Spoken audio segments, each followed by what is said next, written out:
La glande thyroïdienne est une glande endocrine qui est située au niveau de la partie antérieure du cou et qui a un rôle très important puisqu'elle sécrète nombreuses hormones thyroïdiennes qui sont essentielles pour le métabolisme de l'organisme.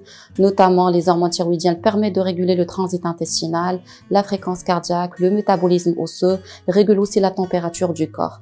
Les pathologies thyroïdiennes sont très diverses. Elles peuvent se manifester par une augmentation de la taille de la thyroïde, qui est appelée le goitre, ou bien des troubles hormonaux qui peuvent se représenter soit par une hypothyroïdie, qui est une carence en hormones thyroïdiennes et qui est la pathologie la plus fréquente, ou bien une hyperthyroïdie qui est définie par une hypersécrétion d'hormones thyroïdiennes par la glande thyroïde.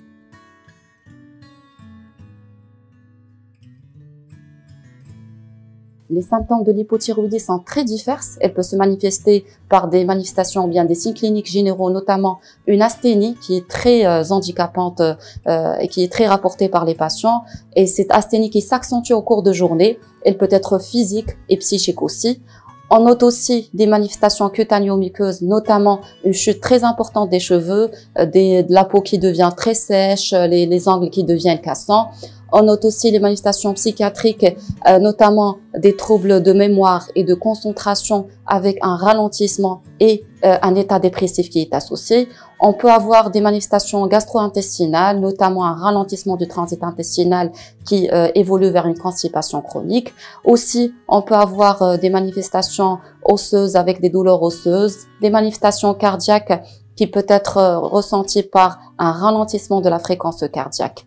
Et tous ces signes, quand ils se rassemblent, on peut suspecter une hypothyroïdie associée.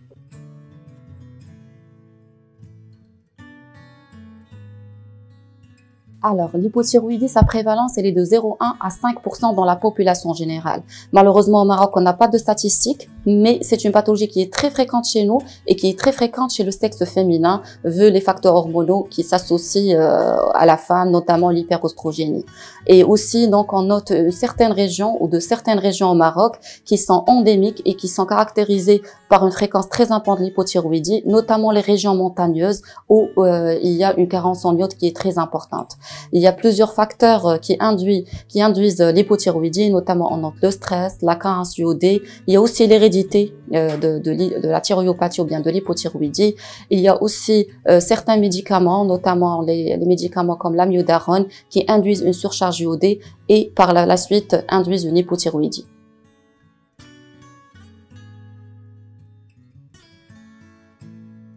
La maladie thyroïdienne ou bien l'hypothyroïdie est une maladie effectivement chronique, surtout quand c'est associé à l'auto-immunité. On cite qu'il y a plusieurs causes d'hypothyroïdie. Il y a aussi la plus importante, c'est l'hypothyroïdie auto-immune, c'est-à-dire que l'immunité développe des anticorps et attaque la glande thyroïde et par conséquent, elle se vide de ses hormones et évolue vers l'hypothyroïdie. Il y a la thyroïdite d'Hashimoto, la thyroïdite du postpartum, la thyroïdite de De-Quervain. Toutes ces pathologies, quand c'est associé à une auto-immunité ou bien à des anticorps qui sont élevés dans le sang, malheureusement c'est chronique et c'est un traitement qui évolue à vie.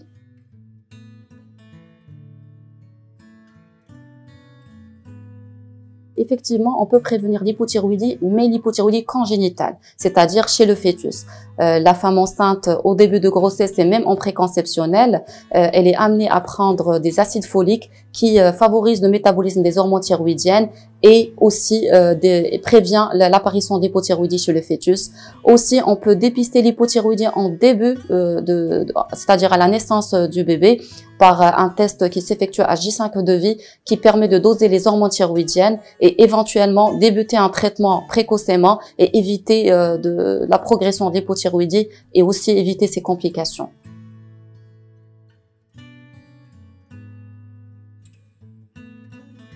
Le traitement de l'hypothyroïdie repose sur la substitution en hormones thyroïdiennes moyennant des traitements. C'est des traitements qui sont à vie et ces traitements doivent être pris le matin à jeun, minimum 30 minutes avant les repas, puisque le médicament, quand il est au contact avec le bol alimentaire, il est mal absorbé. Aussi, il y a certains médicaments à éviter ou bien à espacer, comme les pansements gastriques, comme le fer, comme le calcium, des traitements qui sont pris en concomitance avec le lévothyroxine, et le lévothyroxine est mal absorbé. Aussi, il y a des facteurs alimentaires qui peuvent diminuer l'absorption de traitement par la lévothyroxine, notamment la prise de café, de jus de pamplemousse ou bien une cuisson par le soja.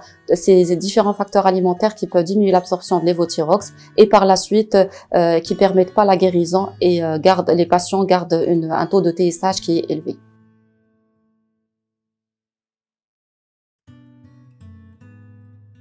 Au Maroc, on a l'ancienne forme de lévothyroxine, c'est-à-dire on n'a pas la nouvelle forme qui est impliquée dans de nombreuses complications, notamment la rhabdomyolyse, l'hépatopathie.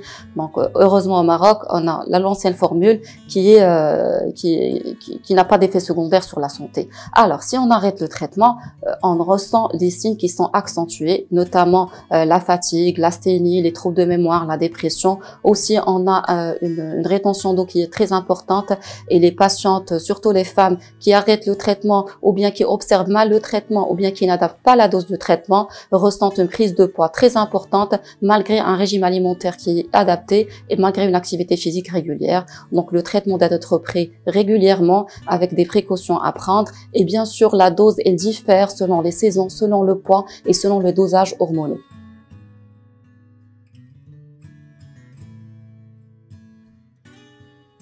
Il faut noter que chez la femme enceinte, un dosage de la TSH est souhaitable pour dépister une hypothyroïdie infraclinique et en cas de TSH qui est supérieur à 2,5 micro-unités par ml, il faut démarrer un traitement par lévothyroxine après bien sûr avis endocrinologique et ce pour éviter les complications, les fausses couches à répétition, les avortements spontanés et les accouchements hémorragiques. Et pour les femmes qui ont du mal à tomber enceinte ou qui ont des troubles de fertilité, parmi les causes les plus fréquentes, c'est l'hypothyroïdie et bien sûr qui est réversible, ces troubles d'infertilité qui sont réversibles après traitement de l'hypothyroïdie associée.